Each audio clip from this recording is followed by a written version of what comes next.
पंजाब इस वेले वेख रहे हो तुसी। मैं हाँ सुरिंदर डला। पंजाब इस वेले विच पंजाब दियां देश दियां सारियां अहम सुर्खियां दे उत्ते लगातार असीं गल करांगे। जम्मू कश्मीर तो भी एक बहुत इंपॉर्टेंट अपडेट है, वो भी साझा करांगे। पर सब तो पहलां गल करांगे खेती कानूनां तो, पार्लीमेंट की गल भी करांगे, पर खेती कानूनां तो गल अगे वधाउने आ। खेती कानूनां दे मसले ते सरकार अते किसानां दे विच रेड़का लगातार बनिया होया है। पार्लीमेंट के सैशन के विच अज फिर खेती कानूनां ते गलबात अगे वधेगी। इस दरम्यान भारतीय जनता पार्टी के सहयोगी दल JDU जनता दल यूनाइटेड के कौमी जनरल सकत्तर KC त्यागी वालों एक वड्डा सुझाव पेश किया गया। ਵੱਖ-ਵੱਖ मीडिया रिपोर्टों के विच KC त्यागी का यह बयान छप चुकिया है। KC त्यागी होना का कहना है कि अगर सरकार इन्हां सारे कानूनां नूं अणमिथे समय लई मुलतवी करन ਅਤੇ MSP ਦੇ ਉੱਤੇ संविधानिक अधिकार MSP ਨੂੰ संविधानिक अधिकार ਦੇ रूप ਦੇ ਵਿੱਚ पेश ਕਰਨ ਦਾ ਪ੍ਰਸਤਾਵ ਕਿਸਾਨਾਂ ਨੂੰ ਭੇਜਦੀ ਹੈ ਤਾਂ ਆਹ ਰੇੜਕਾ ਖਤਮ ਹੋ ਸਕਦਾ ਹੈ। ਅਸਲ 'ਚ ਇਸ ਵੇਲੇ ਕਿਸਾਨਾਂ ਅਤੇ ਸਰਕਾਰ ਦੇ ਵਿੱਚ ਕੋਈ ਗੱਲਬਾਤ ਨਹੀਂ ਹੋ ਰਹੀ। ਮੋਦੀ ਸਰਕਾਰ ਨੇ ਸਪਸ਼ਟ ਕਹਿਤਾ ਕਿ ਅਸੀਂ ਪ੍ਰਸਤਾਵ ਭੇਜ ਚੁੱਕੇ ਹਾਂ, ਅਸੀਂ ਕਿਸਾਨਾਂ ਦੇ ਫੋਨ ਕਾਲ ਦਾ ਇੰਤਜ਼ਾਰ ਕਰ ਰਹੇ ਹਾਂ, ਉਹ ਸਾਡੇ ਪ੍ਰਸਤਾਵ 'ਤੇ ਦੁਬਾਰਾ ਵਿਚਾਰ ਕਰਨ ਤੇ ਅਸੀਂ ਗੱਲਬਾਤ ਕਰੀਏ। ਕਿਸਾਨ ਕਹਿ ਚੁੱਕੇ ਨੇ ਅਸੀਂ ਕਾਨੂੰਨਾਂ ਨੂੰ ਰਿਪੀਲ रद्द करन तो बिना किसी गल ते मीटिंग करन लई तैयार नहीं आ।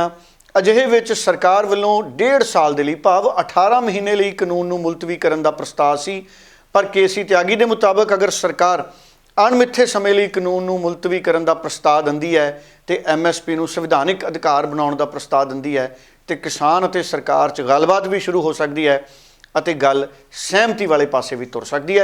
सो आउंदे दिनां दे विच हो सकता है कि भारत की सरकार KC त्यागी होना दे इस सुझाव ते कोई एक्शन लवे। पर की KC त्यागी होना दा ये सुझाव अधिकारिक तौर पर BJP कोल जाएगा कि BJP इहदे ते कोई फैसला लेगी, ये आने वाला वक्त दसेगा। पर एक नवी तरह की डिबेट है जिहड़ी खेती कानूनां ते वो शुरू हो सकती है। सरकार ने लिख के भी किया है, बार बार पार्लीमेंट से भी किया है, प्रधानमंत्री ने किया कि MSP जारी रहेगा।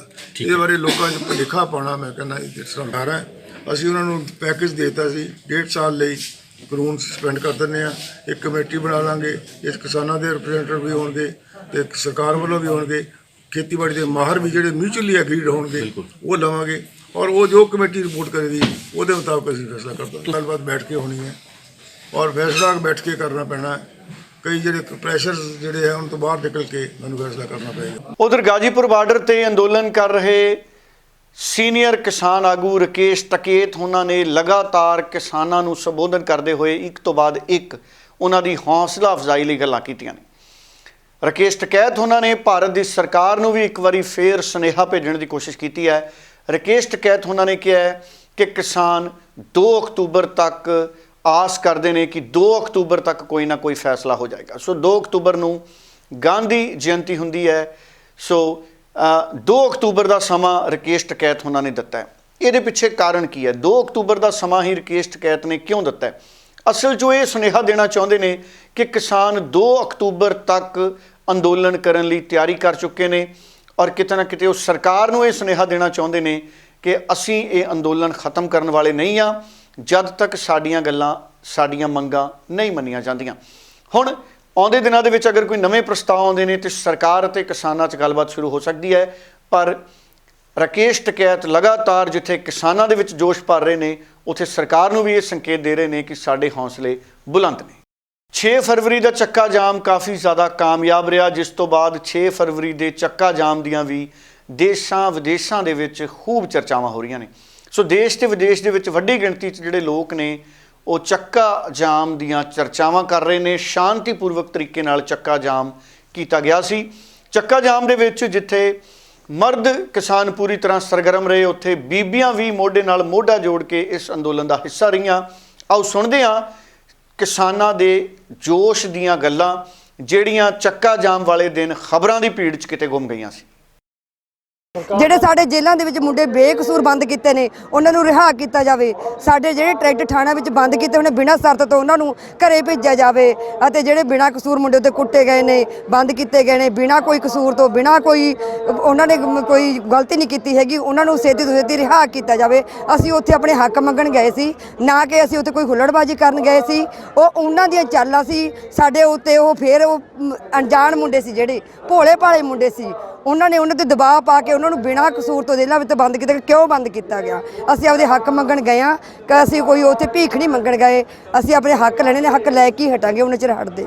ਮੇਰਾ ਮਤਲਬ ਕੀ ਹੈ ਵੀ ਜੋ ਬੋਲਦੇ ਨੇ ਬੋਲੀ ਜਾਣ ਦਿਓ। ਇਹਨਾਂ ਦਾ ਮਕਸਦ ਕੀ ਹੈ? ਸੱਚ ਨੂੰ ਝੂਠ ਤੇ ਝੂਠ ਨੂੰ ਸੱਚ ਬਣਾਉਣਾ। ਤੇ ਅਸੀਂ ਉਹਨਾਂ ਗੱਲਾਂ ਦੇ ਵਿੱਚ ਨਹੀਂ ਆਉਣ ਵਾਲੇ, ਇਹਨਾਂ ਤੋਂ ਡਰਨ ਵਾਲੇ ਨਹੀਂ। ਇਹ ਕਹਿੰਦੇ ਨੇ ਵੀ ਅੱਤਵਾਦੀ ਕਹਿ ਕੇ ਸਾਨੂੰ ਘਰਾਂ 'ਚ ਵੜ ਦਾਂਗੇ, ਪਰ ਅਸੀਂ ਨਹੀਂ ਵੜਨਾ। ਹੁਣ ਪ੍ਰਧਾਨ ਮੰਤਰੀ ਨਰਿੰਦਰ ਮੋਦੀ ਨੇ ਪੱਛਮੀ ਬੰਗਾਲ ਦੇ ਵਿੱਚ ਲੋਕਾਂ ਨੂੰ ਸੰਬੋਧਨ ਹੁੰਦੇ ਹੋਏ ਉਹਨਾਂ ਤਾਕਤਾਂ ਨੂੰ ਸਖਤ ਸੰਦੇਸ਼ ਦਿੱਤਾ ਹੈ ਜਿਹੜੀਆਂ ਤਾਕਤਾਂ ਭਾਰਤ ਦੇ ਵਿੱਚ ਮੌਜੂਦਾ ਕਿਸਾਨ ਅੰਦੋਲਨ ਜਾਂ ਪੱਛਮੀ ਬੰਗਾਲ ਦੀਆਂ ਚਾਹ ਦੇ ਕਾਰੋਬਾਰ ਦੇ ਵਿੱਚ ਜੁੜੀਆਂ ਸਾਡੀਆਂ ਸੰਸਥਾਵਾਂ ਜਾਂ ਚਾਹ ਦੇ ਕਾਰੋਬਾਰ ਤੇ ਨਿਸ਼ਾਨਾ ਵਿੰਨ੍ਹਣਾ ਚਾਹੁੰਦੀਆਂ ਨੇ। ਨਰਿੰਦਰ ਮੋਦੀ ਨੇ ਕਿਹਾ ਕਿ ਵਿਦੇਸ਼ਾਂ ਵਿੱਚ ਬੈਠੀਆਂ ਤਾਕਤਾਂ ਕਿਤੇ ਨਾ ਕਿਤੇ ਭਾਰਤ ਨੂੰ ਨਿਰਾਸ਼ਾਵਾਦੀ ਮਾਹੌਲ ਵੱਲ ਧੱਕਣਾ ਚਾਹੁੰਦੀਆਂ ਨੇ ਔਰ ਭਾਰਤ ਦੀ ਬਦਨਾਮੀ ਕਰਨਾ ਚਾਹੁੰਦੀਆਂ ਨੇ। ਉਹਨਾਂ ਨੇ ਟੂਲ ਕਿੱਟ ਦੇ ਖੁਲਾਸੇ ਦਾ ਵੀ ਜ਼ਿਕਰ ਕੀਤਾ। ਕਾਬਲੇ ਜ਼ਿਕਰ ਹੈ ਕਿ ਦਿੱਲੀ ਪੁਲਿਸ ਨੇ ਇੱਕ ਪੱਤਰਕਾਰ ਸੰਮੇਲਨ ਕਰਕੇ ਦੱਸਿਆ ਸੀ ਕਿ ਕਿਵੇਂ ਟੂਲ ਕਿੱਟ ਦੇ ਸਬੰਧ ਦੇ ਵਿੱਚ ਕੇਸ ਦਰਜ ਕੀਤਾ ਗਿਆ, ਕਿਵੇਂ ਕੁਝ ਲੋਕ ਨੇ ਜਿਹੜੇ ਕਿਸਾਨ ਅੰਦੋਲਨ ਦੇ ਵਿੱਚ ਉਹ ਮਾੜੀ ਮਨਸ਼ਾ ਦੇ ਨਾਲ ਆਪਣੇ ਕਾਰਨਾਮੇ ਕਰਨੇ ਚਾਹੁੰਦੇ ਸੀ। ਸੋ ਪ੍ਰਧਾਨ ਮੰਤਰੀ ਨੇ ਪੱਛਮੀ ਬੰਗਾਲ ਦੇ ਵਿੱਚ ਜ਼ਿਕਰ ਕੀਤਾ ਹੈ ਕਿ ਦੇਸ਼ ਦੀ ਏਕਤਾ ਤੇ ਅਖੰਡਤਾ ਪੂਰੀ ਤਰ੍ਹਾਂ ਮਜ਼ਬੂਤ ਹੈ। ਸਾਡੀਆਂ ਫੌਜਾਂ ਔਰ ਸਾਡੇ ਸਾਰੇ ਦੇਸ਼ ਭਗਤ ਨੇ ਜਿਹੜੇ ਉਹ ਕਿਸੇ ਵੀ ਤਾਕਤ ਨੂੰ ਮੂੰਹ ਤੋੜ ਜਵਾਬ ਦੇਣ ਲਈ ਸਮਰੱਥ ਨੇ। ਉਹਨਾਂ ਦੇ ਸ਼ਬਦਾਂ ਦੇ ਭਾਵ ਇਸ ਰੂਪ ਦੇ ਵਿੱਚ ਨੇ ਜਿਹੜੇ ਉਹ ਪ੍ਰਗਟ ਹੋ ਰਹੇ ਸੀ। ਉਧਰ ਪੰਜਾਬ ਦੇ ਵਿੱਚ 14 ਫਰਵਰੀ ਨੂੰ ਹੋਣ ਵਾਲੀਆਂ ਵੱਖ-ਵੱਖ ਕਾਰਪੋਰੇਸ਼ਨਾਂ, ਨਗਰ ਕੌਂਸਲਾਂ ਦੀਆਂ ਚੋਣਾਂ ਨੂੰ ਲੈ ਕੇ ਮਾਹੌਲ ਪੂਰੀ ਤਰ੍ਹਾਂ ਨਾਲ ਗਰਮ ਹੈ। ਆਮ ਆਦਮੀ ਪਾਰਟੀ ਦੇ ਪੰਜਾਬ ਦੇ ਕੋ ਕਨਵੀਨਰ ਅਤੇ ਦਿੱਲੀ ਦੇ ਵਿਧਾਇਕ ਰਾਘਵ ਚੱਡਾ ਨੇ ਚੰਡੀਗੜ੍ਹ ਦੇ ਵਿੱਚ ਪ੍ਰੈਸ ਕਾਨਫਰੰਸ ਕੀਤੀ ਹੈ। ਉਹਨਾਂ ਕੈਪਟਨ ਅਮਰਿੰਦਰ ਸਿੰਘ ਦੀ ਸਰਕਾਰ ਤੇ ਵੀ ਤਿੱਖੇ ਸਿਆਸੀ ਹਮਲੇ ਕੀਤੇ। ਉਹਨਾਂ ਪੰਜਾਬ ਦੇ ਵਿੱਚ ਇਹਨਾਂ ਚੋਣਾਂ ਦੇ ਮਸਲੇ ਤੇ ਕਈ ਅਹਿਮ ਗੱਲਾਂ ਕੀਤੀਆਂ ਨੇ। आओ राघव चड्डा ਦੀ ਵਿਸਥਾਰ ਚ ਗੱਲ ਸੁਣਦੇ हैं। बहुत ज़रूरी आपने सवाल किया है। कांग्रेस घबराई हुई है, डरी हुई है और कैप्टन साहब की ये डर है, उनका खौफ है, उनकी फ्रस्ट्रेशन है कि आज जगह जगह आम आदमी पार्टी के लोगों के पर्चे छीने जा रहे हैं और कोशिश ये करी जा रही है कि आम आदमी पार्टी का कैंडिडेट अपना पर्चा तक ना भर पाए, क्योंकि पर्चा भर दिया तो जीत जाएगा और पर्चा नहीं भरा तो ले दे के कांग्रेस बची है। इसीलिए घबराए हुए कैप्टन साहब आज धक्काशाही कर रहे हैं और एक फ्री एंड फेयर इलेक्शंस जो होता है उसे डिसरप्ट करने की, उसे खराब करने की कोशिश कर रहे हैं। उसके लिए आप चुनाव कमीशन के पास जाएंगे? बिल्कुल जा रहे हैं, लगातार चिट्ठियां लिख रहे हैं, बात कर रहे हैं। ਜੇਕਰ ਗੱਲ ਰੋਪੜ ਦੀ ਕੀਤੀ ਜਾਵੇ ਤਾਂ ਲੋਕਲ ਬਾਡੀ ਚੁਣਾव ਕਿਹਦੇ ਮੁੱਖ ਦੇ ਉੱਤੇ ਲੜੇ ਜਾਣਗੇ, ਕਿਹਦੇ ਫੇਸ केजरीवाल अरविंद केजरीवाल। ਅੱਜ ਦਾ ਰੋਪੜ ਦਾ ਕੀ ਪਲਾਨ ਸੀ ਅੱਜ? देखिए आज यहाँ रोड शो है, लोगों के बीच जा रहे हैं और झोली फैलाकर उनसे विनती कर रहे हैं कि आप एक बार झाड़ू को वोट दें। आपने निकाय के चुनाव में, म्युनिसिपल चुनाव में हर पार्टी को मौका दिया, बीजेपी, अकाली को भी, कांग्रेस को भी, और सबने धोखा दिया। अब एक मौका इस बार सब मिलकर आम आदमी पार्टी को दें, झाड़ू को जिताएं। ਸ਼੍ਰੋਮਣੀ ਅਕਾਲੀ ਦਲ ਦੇ ਸੀਨੀਅਰ ਲੀਡਰ ਦਲਜੀਤ ਸਿੰਘ ਚੀਮਾ ਨੇ ਚੰਡੀਗੜ੍ਹ ਦੇ ਵਿੱਚ ਇੱਕ ਪੱਤਰਕਾਰ ਸੰਮੇਲਨ ਨੂੰ ਸੰਬੋਧਨ ਕੀਤਾ ਹੈ। ਉਹਨਾਂ ਆਉਂਦੀਆਂ ਨਗਰ ਨਿਗਮਾਂ, ਕਾਰਪੋਰੇਸ਼ਨਾਂ ਅਤੇ ਨਗਰ ਕੌਂਸਲ ਦੀਆਂ ਚੋਣਾਂ ਦੇ ਵਿੱਚ ਹਿੰਸਾ ਨੂੰ ਲੈ ਕੇ ਆਪਣੇ ਖਦਸ਼ੇ ਜ਼ਾਹਰ ਕੀਤੇ ਨੇ।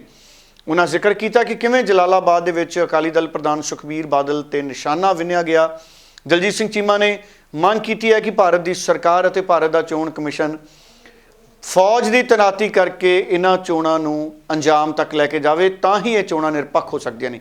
ਦਲਜੀਤ ਸਿੰਘ ਚੀਮਾ ਦੀ ਪ੍ਰੈਸ ਕਾਨਫਰੰਸ ਦੇ ਵਿੱਚ ਉਹਨਾਂ ਕੈਪਟਨ ਅਮਰਿੰਦਰ ਸਿੰਘ ਤੇ ਕਈ ਤਿੱਖੇ ਸਿਆਸੀ ਹਮਲੇ ਕੀਤੇ ਨੇ। ਉਹਨਾਂ ਦੀ ਪੂਰੀ ਗੱਲ ਸੁਣਦੇ ਹਾਂ। ਇਸ ਗੱਲ ਦਾ ਮੈਨੂੰ ਅਫਸੋਸ ਹੈ ਕਿ ਸੂਬੇ ਦੇ ਵਿੱਚ ਜਿਹੜੀਆਂ ਮਿਊਨਿਸਪਲ ਕਮੇਟੀ ਦੀਆਂ ਚੋਣਾਂ ਚੱਲ ਰਹੀਆਂ,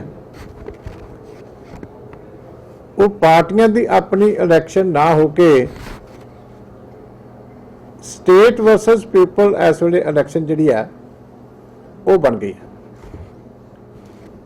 ਇੱਕ ਪਾਸੇ ਸਾਰੀ ਸਟੇਟ ਦੀ ਸ਼ਕਤੀ ਹੈ ਔਰ ਦੂਜੇ ਪਾਸੇ ਜਿਹੜੇ ਆ ਵੱਖ-ਵੱਖ ਪਾਰਟੀਆਂ ਦੇ ਉਮੀਦਵਾਰ। ਇਹ ਹੁਣ ਤੁਸੀਂ ਆਪ ਹੀ ਅੰਦਾਜ਼ਾ ਲਾ ਲਓ ਕਿ ਇੱਕ ਪਾਰਟੀ ਦਾ ਉਮੀਦਵਾਰ ਦੂਜੀ ਪਾਰਟੀ ਦੇ ਉਮੀਦਵਾਰ ਨਾਲ ਤਾਂ ਮੁਕਾਬਲਾ ਕਰ ਸਕਦਾ, ਪਰ ਜੇ ਸੂਬੇ ਦੀ ਸਾਰੀ ਸ਼ਕਤੀ ਜਿਹੜੀ ਹੈ ਉਹ ਇਲੈਕਸ਼ਨ ਦੇ ਉੱਤੇ ਕਬਜ਼ਾ ਕਰਨ ਵਾਸਤੇ, ਵਿਰੋਧੀ ਪਾਰਟੀਆਂ ਦੇ ਉਮੀਦਵਾਰਾਂ ਨੂੰ ਡਰਾਉਣ ਵਾਸਤੇ, ਸਾਰੀਆਂ ਬੇਨਿਯਮੀਆਂ ਕਰਨ ਤੇ ਜੇ ਸਟੇਟ ਉੱਤਰ ਆਵੇ ਤੇ ਫਿਰ ਜਿਹੜੇ ਆ ਪਾਰਟੀਆਂ ਦੇ ਉਮੀਦਵਾਰ ਕਿਸ ਹੱਦ ਤੱਕ ਇਹਦਾ ਮੁਕਾਬਲਾ ਕਰ ਸਕਦੇ। ਔਰ ਮੈਨੂੰ ਅਫਸੋਸ ਨਾਲ ਕਹਿਣਾ ਪੈ ਰਿਹਾ ਕਿ ਸਾਡੇ ਮਾਨਯੋਗ ਮੁੱਖ ਮੰਤਰੀ ਸਾਹਿਬ ਨੇ ਆਲ ਪਾਰਟੀ ਮੀਟਿੰਗ ਦੇ ਵਿੱਚ ਜਿਸ ਦਿਨ ਸਰਦਾਰ ਸੁਖਬੀਰ ਸਿੰਘ ਬਾਦਲ ਦੇ ਉੱਤੇ ਹਮਲਾ ਹੋਇਆ ਸੀ, ਉੱਥੇ ਆਲ ਪਾਰਟੀ ਮੀਟਿੰਗ ਦੇ ਵਿੱਚ ਉਹਨਾਂ ਨੇ ਸਾਰੀਆਂ ਪਾਰਟੀਆਂ ਨੂੰ ਬੜੀ ਗੰਭੀਰਤਾ ਦੇ ਨਾਲ ਵਿਸ਼ਵਾਸ ਦਿਵਾਇਆ ਸੀ ਕਿ ਕਿਸੇ ਤਰ੍ਹਾਂ ਦਾ ਵੀ ਪੱਖਪਾਤ ਨਹੀਂ ਹੋਣ ਦਿਆਂਗੇ। ਮੈਂ ਬੜੀਆਂ ਸਖਤ ਹਦਾਇਤਾਂ ਜਾਰੀ ਕਰ ਦਿੱਤੀਆਂ, ਕਿਸੇ ਦੇ ਨੋਮੀਨੇਸ਼ਨ ਪੱਤਰ ਨਜਾਇਜ਼ ਤਰੀਕੇ ਨਾਲ ਰੱਦ ਨਹੀਂ ਹੋਣਗੇ। ਪਰ ਅੱਜ ਮੈਂ ਬੜੇ ਦੁੱਖ ਨਾਲ ਕਹਿ ਸਕਦਾ ਕਿ ਮੁੱਖ ਮੰਤਰੀ ਸਾਹਿਬ ਆਪਣਾ ਜਿਹੜਾ ਆਲ ਪਾਰਟੀ ਮੀਟਿੰਗ ਦੇ ਵਿੱਚ ਵਾਅਦਾ ਕੀਤਾ ਸੀ ਪੰਜਾਬ ਦੀਆਂ ਪਾਰਟੀਆਂ ਤੇ, ਉਹਦੇ ਉੱਪਰ ਪੂਰੇ ਨਹੀਂ ਉਤਰ ਸਕੇ। ਉਧਰ ਤਰਨਤਾਰਨ ਤੋਂ ਸੀਨੀਅਰ ਅਕਾਲੀ ਆਗੂ ਵਿਰਸਾ ਸਿੰਘ ਵਲਟੋਹਾ ਨੇ ਵੀ ਇਹਨਾਂ ਚੋਣਾਂ ਤੋਂ ਪਹਿਲਾਂ ਅਤੇ ਚੋਣਾਂ ਵਿੱਚ ਹਿੰਸਾ ਦਾ ਖਦਸ਼ਾ ਪ੍ਰਗਟ ਕੀਤਾ ਹੈ। ਉਹਨਾਂ ਮੰਗ ਕੀਤੀ ਹੈ ਕਿ ਭਾਰਤ ਦੀ ਸਰਕਾਰ ਜਾਂ ਭਾਰਤ ਦਾ ਚੋਣ ਕਮਿਸ਼ਨ ਪੰਜਾਬ ਦੀਆਂ ਇਹਨਾਂ ਚੋਣਾਂ ਦੇ ਵਿੱਚ ਫੌਜ ਦੀ ਤੈਨਾਤੀ ਕਰਕੇ ਇਹ ਚੋਣਾਂ ਕਰਾਵੇ। ਵਿਰਸਾ ਸਿੰਘ ਵਲਟੋਹਾ ਨੇ ਵੀ ਹਿੰਸਾ ਦੇ ਇਲਜ਼ਾਮ ਲਾਏ ਨੇ। ਡਰ ਹੈ ਔਰ ਜਿਹੜੀਆਂ ਚੋਣਾਂ ਜਿਹੜੀਆਂ ਨੇ, ਮੈਂ ਇਲੈਕਸ਼ਨ ਕਮਿਸ਼ਨ ਕੋਲੋਂ ਵੀ, ਪੰਜਾਬ ਸਰਕਾਰ ਕੋਲੋਂ ਵੀ, ਜ਼ਿਲ੍ਹਾ ਪ੍ਰਸ਼ਾਸਨ ਡਿਪਟੀ ਕਮਿਸ਼ਨਰ ਸਰਦਾਰ ਕੁਲਵੰਤ ਸਿੰਘ ਕੋਲੋਂ ਵੀ ਮੰਗ ਕਰਦਾ ਹੈ ਕਿ ਚੋਣਾਂ ਨਿਰਪੱਖ ਕਰਵਾਉਣ ਲਈ ਉਹ ਜੋ ਉਹਨਾਂ ਦਾ ਫਰਜ਼ ਬਣਦਾ ਉਸ ਫਰਜ਼ ਦੀ ਅਦਾਇਗੀ ਕਰਨ, ਇੱਥੇ ਪੈਰਾਮਿਲਟਰੀ ਫੋਰਸਿਸ ਤਾਇਨਾਤ ਕਰਨ ਔਰ ਵੱਡੇ ਪੱਧਰ ਤੇ ਪੁਲਿਸੀਆ ਜਿਹੜਾ ਆ ਤੰਤਰ ਆ ਉਹ ਇੱਥੇ ਕਾਇਮ ਕਰਨ ਔਰ ਪੁਲਿਸ ਵੀ ਜਿਹੜੀ ਹੈ ਉਹ ਜਾਂ ਤੇ ਪੀਏਪੀ ਹੋਵੇ ਔਰ ਵੱਡੀ ਤਾਦਾਦ ਦੇ ਵਿੱਚ ਇੱਥੇ ਤਾਇਨਾਤ ਹੋਏ ਵੱਡੀ ਗਿਣਤੀ 'ਚ, ਔਰ ਸਾਡੇ ਜਿਹੜੇ ਉਮੀਦਵਾਰ ਨੇ ਉਹਨਾਂ ਦੀ ਸੁਰੱਖਿਆ ਜਾਨੀ ਤੇ ਮਾਲੀ ਜਿਹੜੀ ਹੈ ਯਕੀਨੀ ਬਣਾਉਣ ਵਾਸਤੇ ਜਿਹੜਾ ਆ ਪੰਜਾਬ ਸਰਕਾਰ ਦਾ ਤੇ ਜ਼ਿਲ੍ਹਾ ਪ੍ਰਸ਼ਾਸਨ ਦਾ ਫਰਜ਼ ਬਣਦਾ ਹੈ। ਜੇ ਕਿਤੇ ਕਿਸੇ ਦਾ ਨੁਕਸਾਨ ਹੋ ਗਿਆ ਅਸੀਂ ਸਾਰੇ ਅਧਿਕਾਰੀਆਂ ਨੂੰ ਉਹਦੇ ਵਿੱਚ ਨਾਮਜ਼ਦ ਕਰਾਵਾਂਗੇ, ਹਾਈ ਕੋਰਟ ਜਾਵਾਂਗੇ, ਦਰਵਾਜ਼ਾ ਖੜਕਾਵਾਂਗੇ ਔਰ ਦੋਸ਼ੀ ਸਾਡੇ ਜਿਹੜੇ ਆ ਜਿੱਥੇ ਉਹ ਗੁੰਡੇ ਹੋਣਗੇ ਕਿਸੇ ਤਰ੍ਹਾਂ ਦਾ ਨੁਕਸਾਨ ਕਰਨ ਵਾਲੇ, ਉੱਥੇ ਜਿਹੜੇ ਇਹ ਅਧਿਕਾਰੀ ਵੀ ਜਿਹੜੇ ਨੇ ਉਹ ਬਰਾਬਰ ਦੇ ਦੋਸ਼ੀ ਹੋਣਗੇ। ਮੈਂ ਅਜੇ ਵੀ ਕਹਿਣਾ ਸਮਝ ਜਾਓ। ਤੇ ਹੁਣ ਗੱਲ ਕਰਦੇ ਹਾਂ ਕੇਂਦਰੀ ਮੰਤਰੀ ਸੋਮ ਪ੍ਰਕਾਸ਼ ਉਹਨਾਂ ਦੀ, ਜਿਨ੍ਹਾਂ ਨੇ ਬਜਟ ਉੱਤੇ ਆਪਣਾ ਰਿਐਕਸ਼ਨ ਦਿੱਤਾ ਅਤੇ ਕਿਸਾਨ ਅੰਦੋਲਨ ਦੇ ਵਿੱਚ ਕਿਸਾਨਾਂ ਨਾਲ ਚੱਲ ਰਹੀ ਗੱਲਬਾਤ ਤੇ ਆਪਣਾ ਰਿਐਕਸ਼ਨ ਦਿੱਤਾ। ਉਹਨਾਂ ਨੇ ਇਹ ਵੀ ਦੱਸਣ ਦੀ ਕੋਸ਼ਿਸ਼ ਕੀਤੀ ਹੈ ਕਿ ਕਿਵੇਂ ਸਰਕਾਰ ਅਤੇ ਕਿਸਾਨਾਂ ਦੇ ਵਿੱਚ ਗੱਲਬਾਤ ਸਿਰੇ ਨਹੀਂ ਚੜ ਰਹੀ। ਇਹ ਜਿਹੜਾ ਬਜਟ ਹੈ ਇਸ ਸਾਲ ਦਾ 2021-22 ਦਾ, ਇਹ ਬਹੁਤ ਵਧੀਆ ਬਜਟ ਹੈ। ਮੈਂ ਤਾਂ ਪ੍ਰਧਾਨ ਮੰਤਰੀ ਨਰਿੰਦਰ ਭਾਈ ਮੋਦੀ ਜੀ ਦਾ ਤੇ ਮੈਡਮ ਸੀਤਾ ਰਮਨ ਜੀ ਦਾ ਧੰਨਵਾਦੀ ਹਾਂ ਕਿ ਉਹਨਾਂ ਨੇ ਬਹੁਤ ਵਧੀਆ ਬਜਟ ਦਿੱਤਾ ਹੈ। ਔਰ ਜਦੋਂ ਪਿਛਲੇ ਸਾਲ 'ਚ ਮਹਾਂਮਾਰੀ 'ਚੋਂ ਅਸੀਂ ਨਿਕਲੇ ਹਾਂ, ਬਹੁਤ ਕਠਿਨ ਹਾਲਾਤ 'ਚ ਨਿਕਲੇ ਹਾਂ, ਜਦੋਂ ਪ੍ਰੋਡਕਸ਼ਨ ਵੀ ਬੰਦ ਹੋ ਗਈ ਸੀ, ਮੂਵਮੈਂਟ ਵੀ ਬੰਦ ਹੋ ਗਈ ਸੀ, ਉਹ ਤੋਂ ਬਾਅਦ ਲੱਗਦਾ ਇਹ ਸੀ ਕਿ ਬਜਟ ਦੇ ਵਿੱਚ ਬਹੁਤ ਸਾਰੇ ਟੈਕਸ ਲੱਗਣਗੇ, ਪਰ ਬਿਨਾਂ ਕਿਸੇ ਬੋਝ ਤੋਂ, ਬਿਨਾਂ ਕੋਈ ਟੈਕਸ ਲਾਇਆ ਫਿਰ ਵੀ ਬਹੁਤ ਜ਼ਿਆਦਾ ਪੈਸਾ ਖਰਚ ਹੈਲਥ ਉੱਤੇ 137% ਇੰਕਰੀਜ਼ ਕੀਤਾ ਗਿਆ। ਇਹ ਆਪਣੇ ਆਪ 'ਚ ਬਹੁਤ ਵੱਡੀ ਗੱਲ ਹੈ। ਇਸੇ ਤਰ੍ਹਾਂ 1 ਕਰੋੜ ਜਿਹੜੇ ਉਜਵਲਾ ਸਕੀਮ ਵਿੱਚ ਲਾਭਪਾਤਰੀਆਂ ਨੂੰ ਅਸੀਂ ਲੈਣਾ। ਇਸ ਤਰ੍ਹਾਂ ਸ਼ਹਿਰਾਂ ਦੇ ਵਿੱਚ 2.82 ਕਰੋੜ ਨਵੇਂ ਕਨੈਕਸ਼ਨ ਦੇਣੇ ਨੇ ਪਾਣੀ ਦੇ। ਇਹ ਆਪਣੇ ਆਪ 'ਚ ਬਹੁਤ ਵੱਡੀਆਂ ਗੱਲਾਂ ਨੇ। ਤੇ ਸਭ ਤੋਂ ਵੱਧ ਪੈਸਾ ਨੈਸ਼ਨਲ ਹਾਈਵੇ ਲਈ ਖਰਚ ਕੀਤਾ ਜਾਏਗਾ, ਇੰਫਰਾਸਟ੍ਰਕਚਰ 'ਤੇ ਖਰਚ ਕੀਤਾ ਜਾਏਗਾ। ਸਾਰਾ ਹੀ ਬਜਟ ਦਾ ਧਿਆਨ ਇਹਦੇ ਵਿੱਚ ਕੈਪੀਟਲ ਐਕਸਪੈਂਡੀਚਰ 'ਤੇ ਕੀਤਾ। 100% ਪੰਜਾਬ ਤੇ ਹਰਿਆਣਾ 'ਚ ਪ੍ਰੋਕਿਊਰਮੈਂਟ ਹੁੰਦੀ ਹੈ ਔਰ ਹਰ ਸਾਲ ਵੱਧ ਕੇ ਪੈਸਾ ਖਰਚ ਹੁੰਦਾ ਹੈ। ਔਰ FCI ਨੂੰ ਹੋਰ ਸਟਰੈਂਥਨ ਕਰਨ ਦੀ ਕੋਸ਼ਿਸ਼ ਅਸੀਂ ਕਰ ਰਹੇ ਹਾਂ, ਪੈਸੇ ਲਈ ਉਹਦਾ ਇੰਤਜ਼ਾਮ ਕੀਤਾ ਹੈ। ਐਵੇਂ ਕੋਈ ਗਲਤ ਹਵਾ ਉਡਾਉਣਾ ਉਹ ਬਹੁਤ ਹੀ ਠੀਕ ਨਹੀਂ ਹੈ। FCI ਪ੍ਰੋਕਿਊਰਮੈਂਟ ਕਰੇਗੀ, ਕਰਦੀ ਰਹੇਗੀ। ਪੰਜਾਬ ਇਸ ਵੇਲੇ ਵਿੱਚ ਫਿਲਹਾਲ ਇੰਨਾ ਹੀ। ਨਵੇਂ ਅਤੇ ਤਾਜ਼ੇ ਅਪਡੇਟ ਨਾਲ ਫਿਰ ਮੁਲਾਕਾਤ ਹੋਏਗੀ। ਸੁਰਿੰਦਰ ਡੱਲਾ ਨੂੰ ਦਿਓ ਇਜਾਜ਼ਤ। ਬਹੁਤ ਬਹੁਤ ਧੰਨਵਾਦ।